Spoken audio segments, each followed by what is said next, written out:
मैं खुद को नहीं, मैं तुम्हें एक्सपोज कर रहा अब उसने सोशल मीडिया पर झूठ फैलाया है तो फिर सच का सामना करने के लिए भी तैयार हो जाए। ये हक हलाल की कमाई है, मैं क्या आप ये समझे आपने भारी सरमाया करेगी। मुझसे एहसास नहीं है, रोज कोई नई घटिया हरकत कर देता है वो।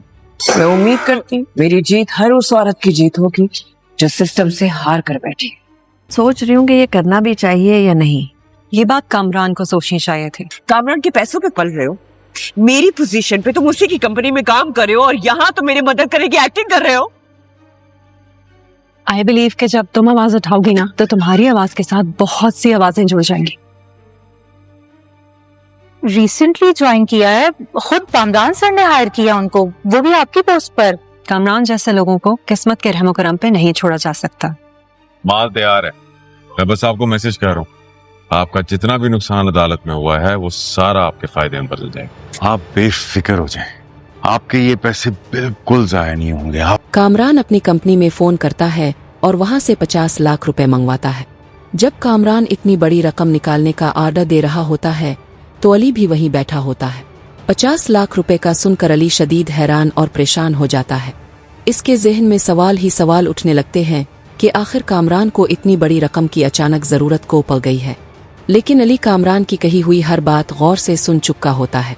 कामरान दिलावर को पैसे लेने भेजता है और अली फौरन फैसला कर लेता है कि दिलावर का पीछा करेगा और असल हकीकत तक पहुंचेगा। जैसे ही दिलावर बाहर निकलता है, अली जल्दी में इसका पीछा शुरू कर देता है और इसी जल्दी में अपना मोबाइल फोन दफ्तर में ही भूल जाता है। अली दिलावर के पीछे पीछे चलता हुआ इसकी हर हरकत पर नजर रखता है। कुछ देर बाद दिलावर सीधा कामरान के घर पहुंच जाता है। अली घर के बाहर छप कर सब देख रहा होता है। अचानक वो देखता है कि इंस्पेक्टर शफीक भी घर के अंदर दाखिल होता है। इसी लम्हे अली सब समझ जाता है कि ये पैसे किसी काम के लिए नहीं बल्कि रिश्वत के तौर पर शफीक को दिए जा रहे हैं। उधर दूसरी तरफ अली का फोन दफ्तर में बज रहा होता है। दफ्तर में काम करने वाली एक लड़की जब देखती है कि अली के फोन पर सहर बार बार कॉल कर रही है तो वो हैरान हो जाती है। वो आखिरकार कॉल उठा लेती है। सहर लड़की की आवाज सुनते ही घबरा कर पूछती है कि अली का फोन इसके पास क्यों है। लड़की इसे बताती है कि अली इसी दफ्तर में काम कर रहा है, यानी इसी जगह जहां कभी सहर काम करती थी, और इसे ये नौकरी खुद कामरान सर ने दी है। सहर ये सुनते ही शदीद सदमे में आ जाती है। इसे लगता है कि अली ने इसे एक बार फिर धोखा दिया है। इसके जहन में यही बात चल रही होती है कि अली कामरान के लिए काम कर रहा है और शायद इसीलिए दोबारा इसके करीब आया था ताकि सहर की हर बात जाकर कामरान को पहुंचा सके। इसका गुस्सा बढ़ता ही जाता है।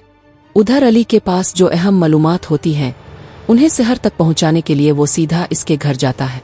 लेकिन जैसे ही सहर दरवाजा खोलती है वो तैश में भरी होती है। वो फौरन अली पर बरस पड़ती है, तुम कामरान से पैसे लेकर इसके लिए काम कर रहे हो, मेरे करीब ही इसीलिए आए ताकि मेरी बातें जाकर इसे बता सको। अली इसे समझाने की कोशिश करता है और कहता है, जैसा तुम समझ रही हो वैसा बिल्कुल नहीं है। मैं कामरान की कंपनी में सिर्फ इसलिए गया था कि इस पर नजर रख सकूं और तुम्हारी मदद कर सकूं। मैं हर लम्हे की खबर इसीलिए देता हूं क्योंकि मैं तुम्हारे साथ हूं। फिर अली संजीदगी से सहर को बताता है, कामरान ने अपनी कंपनी से 50 लाख रुपए निकाल कर ये सारी रकम इंस्पेक्टर शफीक को रिश्वत में दी है। वो दोनों मिलकर कोई बड़ा खेल खेलने वाले हैं। ये सुनकर सहर बेचैन तो हो जाती है, मगर इसके दिल में अभी भी शक बाकी रहता है। इसे यकीन नहीं आ रहा होता कि अली सच बोल रहा है। वो यही समझ रही होती है कि शायद कामरान ने ही अली को ये बात बताने के लिए भेजा है। इसके अंदर उलझन, गुस्सा और बेएतमादी सब एक साथ मचलने लगते हैं।